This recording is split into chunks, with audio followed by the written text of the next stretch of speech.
Hola, ¿qué tal? Estamos aquí con la escritora Elizabeth Sobarzo Gaona, quien es de aquí, de Ensenada, Baja California. Y voy a leer una breve reseña de lo mucho que ella tiene de trayectoria, ¿no? En lo que es este bello arte, ¿no? De la poesía y la literatura. Ella, pues, es de aquí, de Ensenada, Baja California. Ella ha sido publicada en medios digitales e impresos.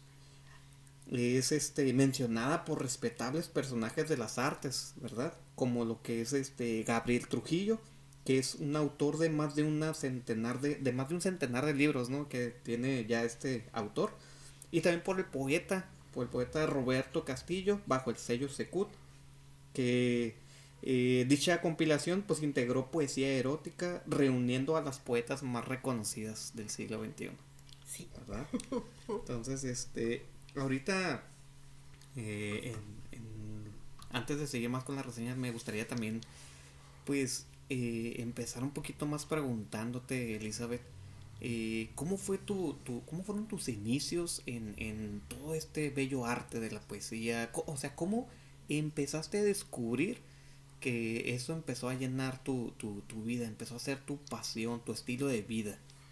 Bueno, antes, gracias por ser tu primera entrevistada del podcast. Te deseo mucho éxito y me siento honrada y te admiro mucho tu trabajo.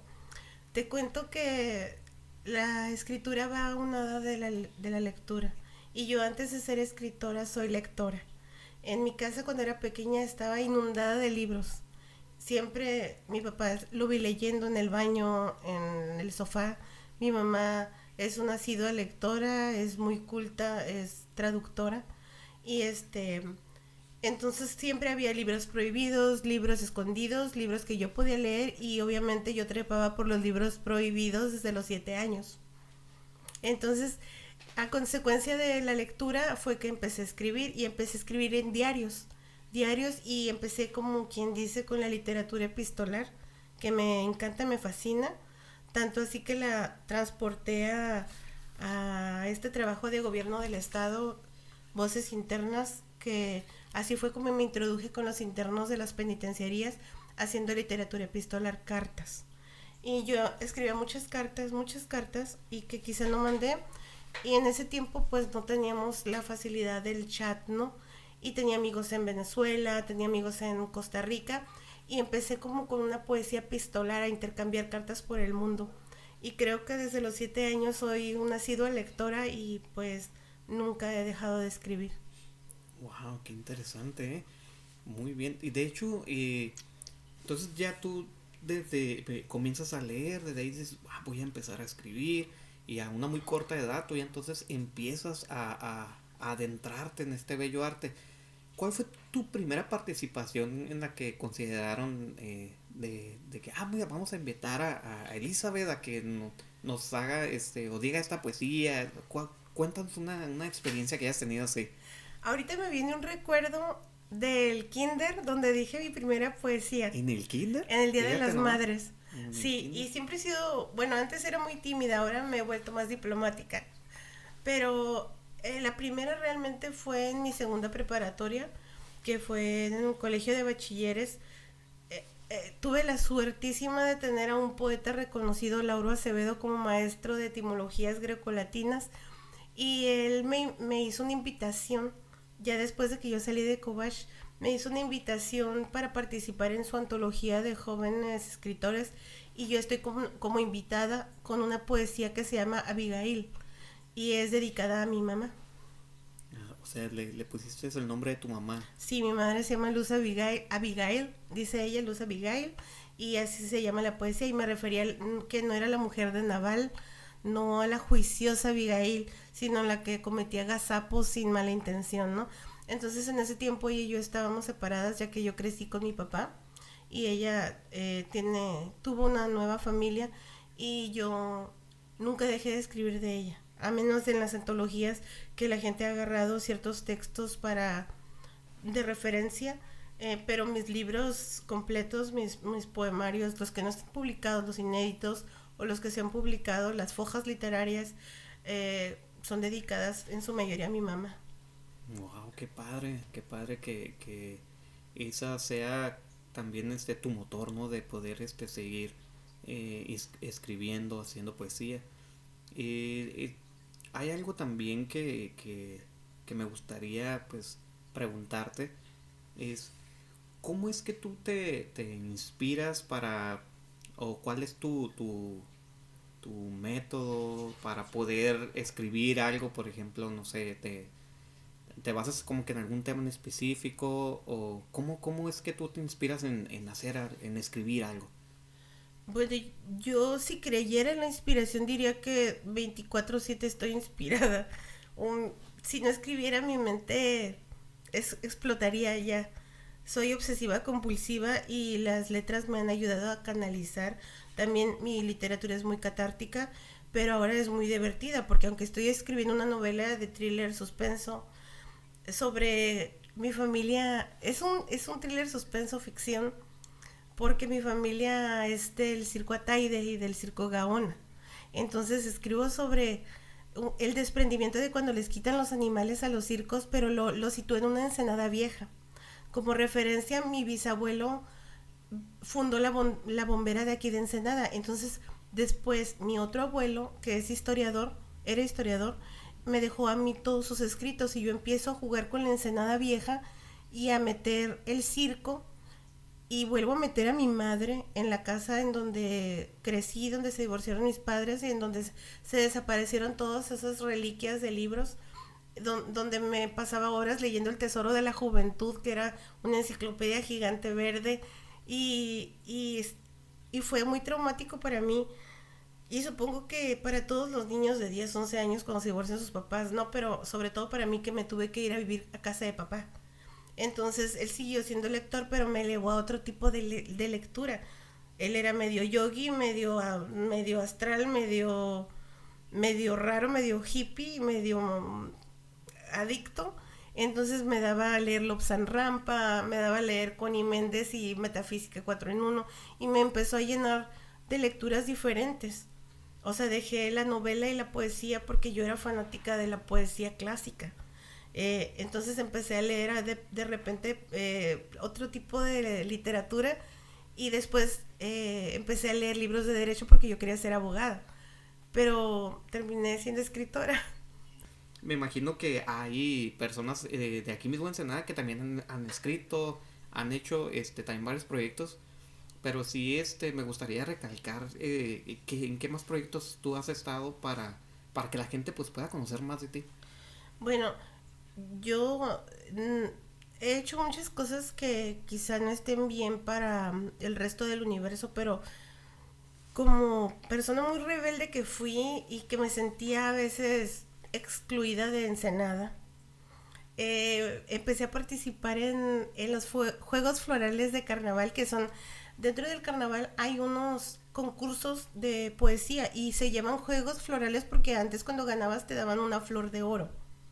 Entonces ahora pues te dan un premio, ¿no? Te dan una laptop, te dan un dinerito, 10,000, 7,000 pesos. Y entonces yo con eso, pues así me la llevaba, ¿no? Metía el nombre de mi esposo, metía el nombre de mis amigos y ganaba el primero y el tercer lugar, el segundo y tercer lugar. Entonces... O sea que a nombre de ellos, pues, Sí, pero entonces ya toda la iban... chamba era tuya, pues. Ah, sí, claro, Ok. sí, y lo he hecho muchas ocasiones y... Pero en el último marco de carnaval lo gané con mi nombre, me atreví. Lo gané con mi nombre y me atreví y fue muy chistoso porque gané el primer lugar. Entonces, es... Oye, pero disculpa la interrupción, pero ¿por qué usabas el nombre de alguien más? ¿Eras tímida o qué Yo pasaba por sentía tu que no mente? me querían. Yo sentía que no me querían en Ensenada, que no me quería mi maestra, que no me quería mi editor, que no me quería... Lo que pasa es que una vez gané en el Instituto de la Juventud, gané la mención honorífica como joven ejemplo de Baja California.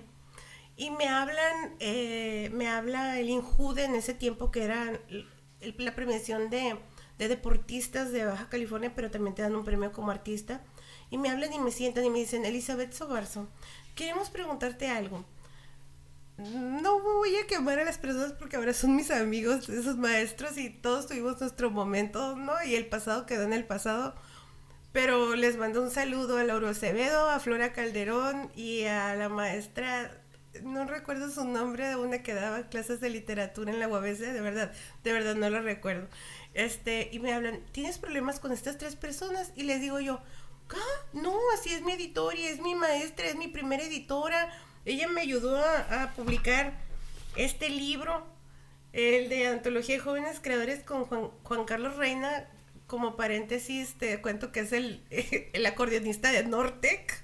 Así que tengo un libro con el acordeonista de Nortec. Y me dicen, y les digo, ¿por qué? Ah, bueno, dicen, es que dice que inflaste tu currículum, cuando al contrario, no lo inflaba porque yo no ponía mi nombre cuando ganaba, ¿no? Y decía, ¿cómo que inflé mi currículum? Y trataba de leer, y era porque yo una vez puse que había estudiado etimologías grecolatinas con Lauro Acevedo para hacerlo él más importante conmigo. Y él decía que yo lo había inflado porque esa materia no tenía nada que ver con la literatura, que era inflado porque eso lo había tomado yo en mi, en mi, en mis estudios, ¿no? Pero para mí era fascinante las etimologías porque de ahí me encantó el juego de palabras, prefijos, sufijos. Entonces me empezó a dar un terror poner mi nombre en Ensenada. Y gracias a eso, bueno, también me dijeron, te podemos ayudar porque no te vamos a dar el premio, el jurado es irrevocable.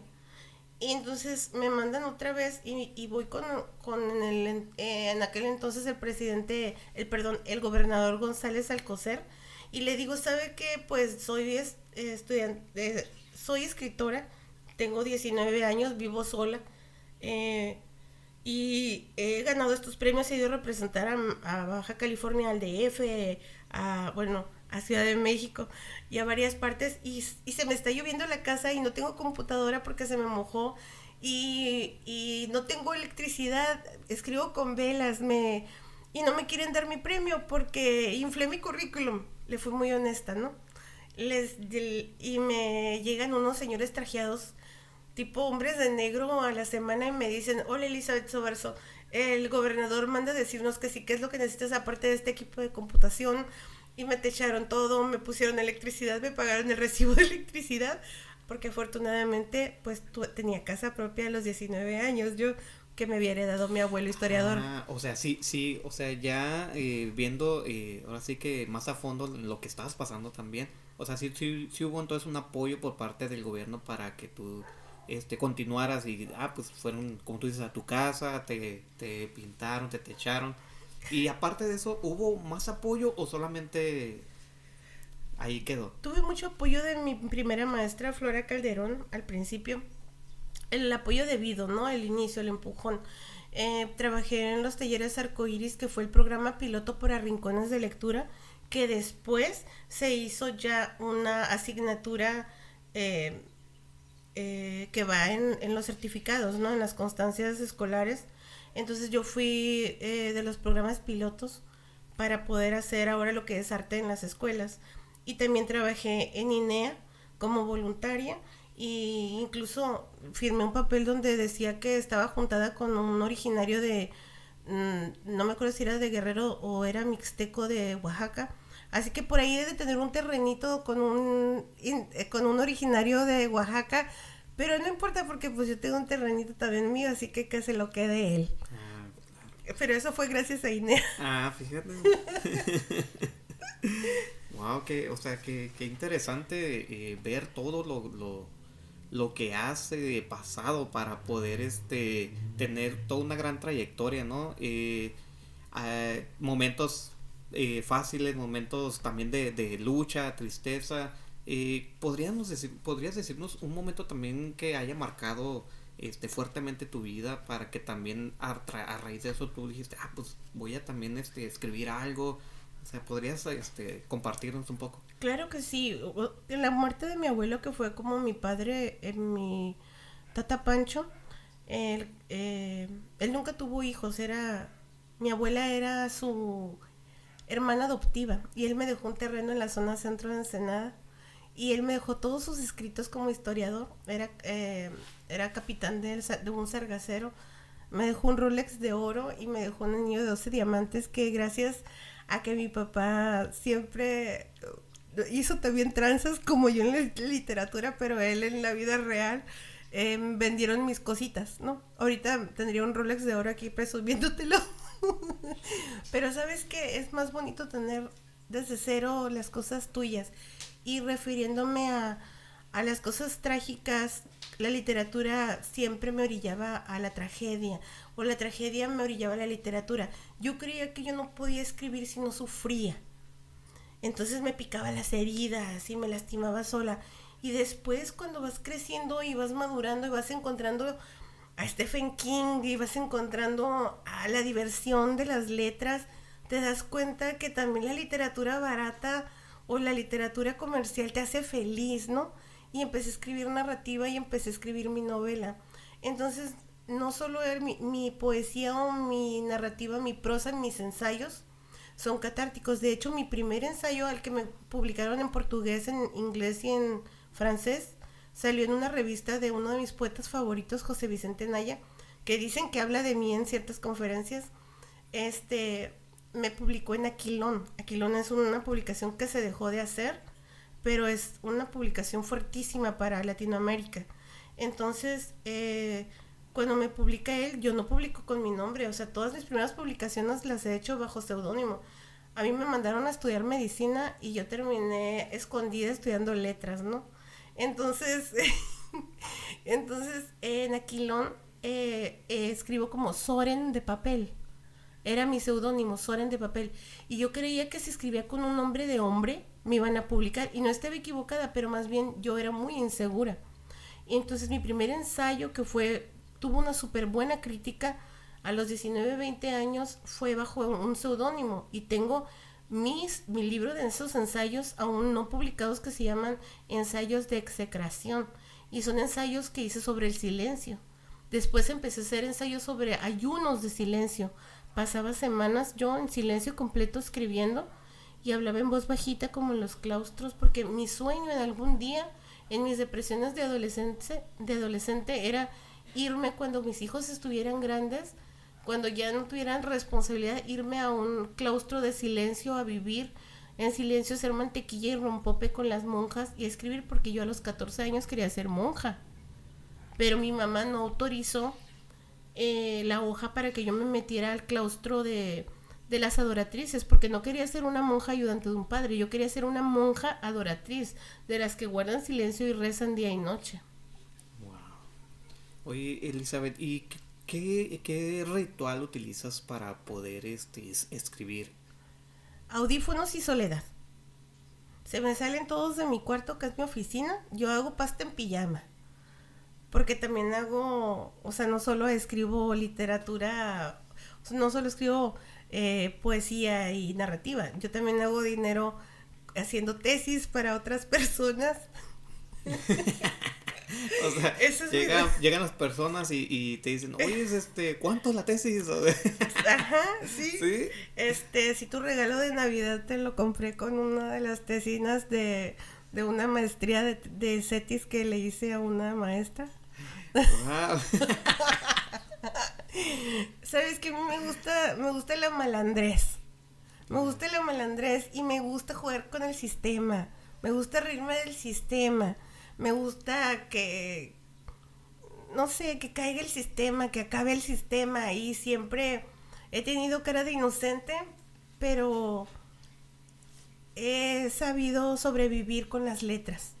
Y mi ego se ha controlado gracias a las tesis que he hecho ahora por dinero, porque mi nombre no sale, ¿no? Y aunque sean excelentes, aunque nunca me las devuelven, solo una vez un profesor simple me corrigió un punto 5 en un margen, pero fuera de eso puedo hacer la tesis que tú quieras ahorita. Oye, pero entonces, fíjate, ese punto está súper interesante. Por ejemplo, si alguien te llega, oye, ¿me puedes hacer mi tesis? O sea, tú ¿qué cantidades les cobras? ¿Cómo le haces? ¿Cómo te pagan? Depende de la escuela. Si vienes del CUT, por ejemplo, o si vienes de Xochicalco o de CETIS, pues ya te subo más el precio, ¿no? Si es un pobre amigo de UABC y quiere solo que le haga el resumen del libro, pues veo su perfil y digo, no, pues te cobro tanto por página. Yo cobro por lo general 300 pesos por cuartilla, por cada hoja, en tesis. Y si es urgente, pues que se agarren. Los de medicina de Tijuana les cobro un poquito más. Y si veo que pues me cae bien que ya me dejó una ofrendita de algo por ahí, pues ya le cobro, no, pues te voy a cobrar 100 pesos por hoja. Depende del chango la pedrada. Oye, pero entonces, cuando los alumnos llevan la tesis que es hecha por ti, no, o sea, no, más bien, cuando la revisan los maestros, les ha ido muy bien, entonces, ¿no? Ni siquiera regresen a darme las gracias, porque yo tengo un método, ya no soy tonta. Antes sí era tonta. Ahora es, deposítame 1500 y te mando 3 hojas, o deposítame 1500 y te mando 10 hojas. Entonces, yo no los tengo que ver a la cara. Nomás me dicen, oye, necesito una tesis para nutrición, soy fisiculturista. Digamos, es un ejemplo, no es la vida real, ¿no? Es un ejemplo. Entonces yo les digo, ok, ¿quieres que hablemos sobre, no sé, como la alimentación? ¿Te gustaría? Claro, yo no lo pongo en práctica, como puedes ver, tengo sobrepeso. Entonces les dicen, sí, tú haz lo que quieras. Y yo les entrego la tesis y ni siquiera dicen gracias porque pues no tienen que volver a decirme gracias, ya me pagaron. He hecho para comercio exterior, para la Ibero, para la UNIDEP. Hice un semestre para la UNIDEP a distancia. He hecho para UDG de Guadalajara, UAM Madrid, UAM Xochimilco. He hecho para UABC, para CETIS, para Xochicalco, nutrición. He hecho para psicología también. Wow. Y medicina. No, he hecho mucho, ya podría titularme como... Has aventado demasiadas tesis. Sí, es muy divertido, sabes que ahorita te podría importar te podría importar lo que tú quisieras sin que tuvieras que ir a pagarle a un servicio aduanal. Wow, Sí. oye, pues, ¿cuántos libros tú ya has escrito? Tengo más de 100 libros escritos. Pero obviamente no todo se publica. Igual ya no mando tanto a los editoriales. Ahorita estoy escribiendo mi novela que la pienso meter para Estados Unidos. Yo siento que esta es la novela, que este es mi libro. Tengo la edad, el conocimiento y el verbo. Yo siempre digo, verbo mata carita, pero lengua mata cinturita. Entonces, he conseguido hasta mi casa con el verbo. O sea, todo lo que he querido conseguir lo he conseguido con la lengua y lo que he perdido lo he perdido con la lengua. Así que trato de guardar más silencios que sacar palabras, ¿no? Y es muy difícil para mí porque yo soy una mujer de palabras. Oye, y ya el material que tú ya has escrito, ¿dónde puede buscar la gente esas publicaciones para que ellos puedan pues ver tu trabajo, que ellos puedan leerlo, que puedan conocerte a través de ese trabajo que tú ya has hecho? ¿En dónde ellos pueden buscar? Ok, hay muchísimas publicaciones electrónicas en internet gratuitas. Yo también trabajé mucho para... Ahorita se me van los datos, como te dije al principio, se van a ir 1000 datos, pero ¿qué te parece si te dejo links? Al final supongo que vas a hacer alguna edición. Entonces te dejo links para que tú pongas por si la gente quiere seguir mi trabajo. También muchas personas que me han seguido, ellos hacen sus propias publicaciones sobre mí. Y si tú buscas Elizabeth Sobarzo literatura o escritora Elizabeth Sobarzo, van a salir muchísimas cosas mías, que realmente a mí ya no me gusta lo que he escrito en el pasado, me gusta lo que escribo hoy, ¿no? O sea, yo no te recomendaría que leyeras nada de lo que he escrito. Si quieres googlearlo me avergonzaría mucho, pero pues googlealo. Pero realmente lo que he escrito ahora es lo que soy hoy. Y lo que fui en el pasado, pues ya no lo soy. Pues muchas gracias, Elizabeth, por acompañarnos en este episodio. Y pues nos vamos a ver en otro futuro programa para poder seguir indagando más sobre para platicarte cuando en un hotel exótico les dejé una nota que yo podía mejorar su catálogo de cosas exóticas porque era editora. Sí, me imagino que todavía hay muchas cosas todavía por las cuales hay que platicar. Claro que entonces, pues nos vamos a ver en un siguiente episodio y pues de antemano muchas gracias. Elizabeth. Muchas gracias. Gracias a la escritora por acompañarnos en este programa y nos estamos viendo en el próximo. Ok, bye.